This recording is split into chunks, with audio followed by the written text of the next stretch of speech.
On this 2019 to 2024 Ram 1500 Classic with the 5.7 Hemi P0308 means the PCM is seeing a misfire pattern on cylinder 8.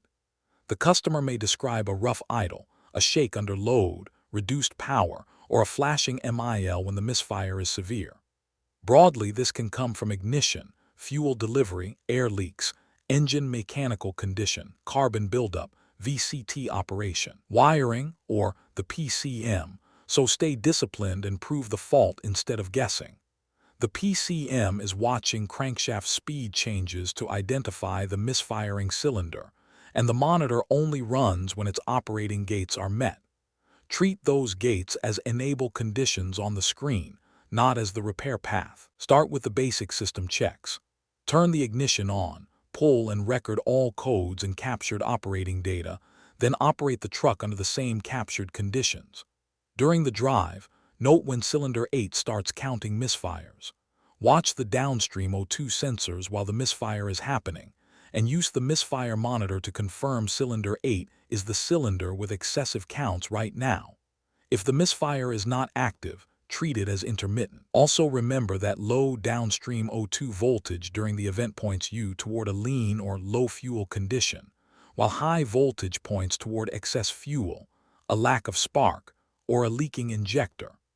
On a severe flashing MIL misfire, the PCM may shut off the injector for the affected cylinder to protect the catalyst, so a high-load misfire can appear to stay at idle until the counter resets. Next, look at the other active or pending codes you recorded. If there are fuel system, ignition component, air handling, VVT or VVL codes present, diagnose those first because they can drive the misfire. If the code list does not point you somewhere else, continue with a broad inspection. If a return point in the path is not clear after one of these no-result checks, pause, recheck the earlier diagnostic path, and avoid guessing. Now inspect for the things that can change crankshaft speed or disturb combustion without being a failed cylinder 8 part. Look for belt wear, pulley misalignment or binding, incorrect mounting of the CKP, CMP or MAP sensor, poor connector or terminal contact at engine sensors, the throttle body injectors and coils, corroded PCM power or ground circuits, vacuum leaks, air inlet or exhaust restriction, internal engine issues, moisture on ignition parts, insufficient or poor fuel, bogging on manual transmission operation, and towing overload. If you find a problem, repair what you found and verify the repair. If nothing turns up and the next move is not obvious, stop and recheck the diagnostic path before moving on. From there, check the engine and intake manifold for vacuum leaks. A vacuum leak can affect one cylinder or several cylinders depending on where the leak is. If the intake is leaking, repair the leak and verify the repair. If it is not leaking, check the fuel itself. Water, wrong fuel type, old or contaminated fuel, and low fuel. Also check for proper ethanol level in the gasoline.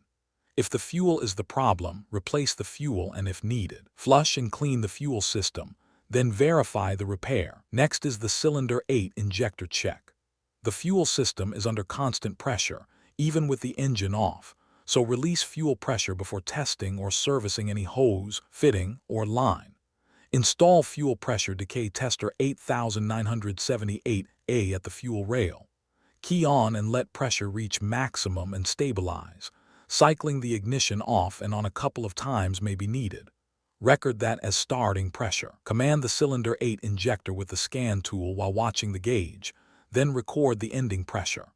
Repeat the same process on several known good cylinders, always starting each actuation from the same starting pressure, and compare the ending pressures. After each injector actuation, start the engine to clear fuel from the cylinder, skipping that can damage the engine. If cylinder 8 stands out, a small pressure drop points toward debris in the rail or injector, while a large drop points toward a faulty or fouled injector. Repair as necessary and verify the repair. If the drops are about the same, move on to spark. Before the spark test, turn the ignition off. Remove the fuel pressure decay tester and reconnect the fuel lines. Remove the cylinder 8 ignition coil, reconnect the coil harness, disconnect the cylinder 8 injector connector, install a spark tester on the coil and crank the engine. If you have a crisp blue spark, inspect the spark plug and cylinder. Look for cracks, carbon tracking, oil, coolant, excess fuel fouling, gap out of spec, or a loose or broken electrode. Also look for oil or coolant in the cylinder. If the plug has one of those faults, replace the spark plug.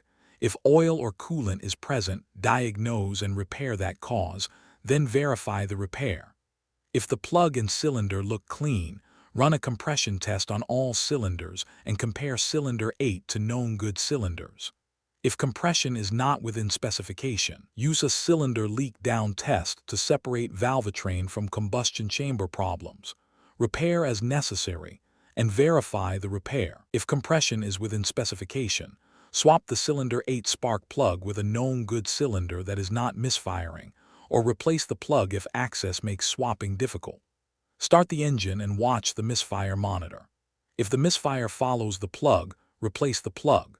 If the plug was replaced and the misfire is gone, the repair is complete pending verification. If the misfire stays on cylinder 8, decarbon the engine with MOPR combustion cleaner. After driving and clearing the cleaner from the engine, erase codes, test drive under the captured conditions, and watch the misfire monitor again. If the misfire does not return, the valve and combustion chamber cleaning corrected the fault. If it does return, keep going. Before going deeper, check oil level, oil pressure concerns, mechanical tolerance concerns, correct oil filter, dirty or deteriorated oil, contaminated oil, incorrect viscosity, and aerated oil.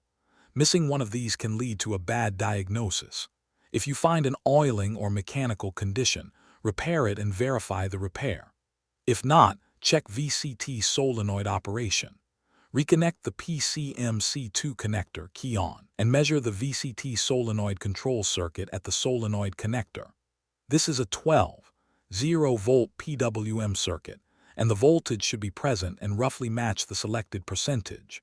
If it does not, repair the VCT solenoid driver circuit for an open or short to ground and verify the repair.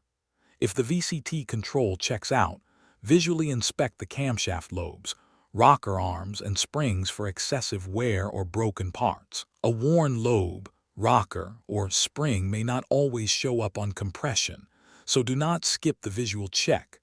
Repair any problem found and verify the repair. If the earlier spark test did not show a crisp blue spark, move to the coil power and control checks. Keep clear of the fan, pulleys, and belts while the engine is operating. Key off. Disconnect the cylinder 8 ignition coil connector, key on, and actuate the ASD relay with the scan tool.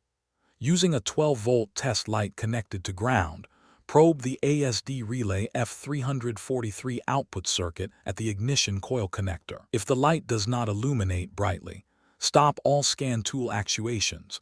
Repair the open or short to ground between the PDC and the ignition coil connector and verify the repair.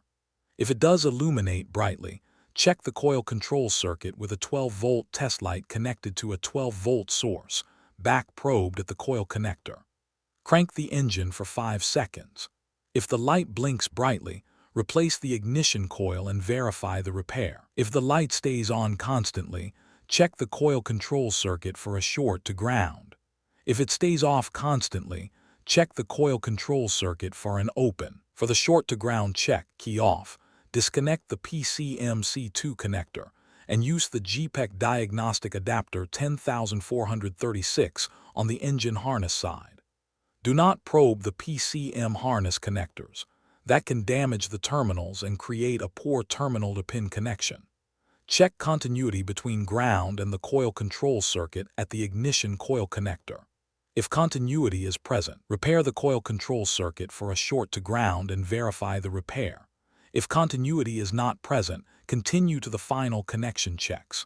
For the open circuit path, measure resistance in the coil control circuit between the ignition coil connector and the GPEC adapter. If resistance is not below 3.0 ohms, repair the open or high resistance and verify the repair. If resistance is below 3.0 ohms, move to the harness and PCM connection inspection. For the final pass, disconnect the PCM connectors, related inline connectors if equipped, and related component connectors. Inspect the connector bodies and terminals for proper installation, damaged locks, corrosion, water intrusion, whether seal damage, bent terminals, overheated or discolored terminals, terminals pushed back in the cavities, spread terminals, and weak terminal tension. Repair anything you find. Then reconnect the PCM inline connectors and component connectors, making sure everything is fully seated and locked. Erase the codes, operate the vehicle under the monitored and set conditions, and read codes again. If P0308 does not return, the wiring or poor connection problem has been repaired. If it does return after all of these checks and repairs, replace and program the PCM, then verify the repair and confirm the code stays gone. Takeaway: prove the active cylinder 8 misfire first, then work through fuel, spark, compression, oiling, VCT, circuit integrity, and connections in order. For more diagnostic training, visit Diagnostics.com.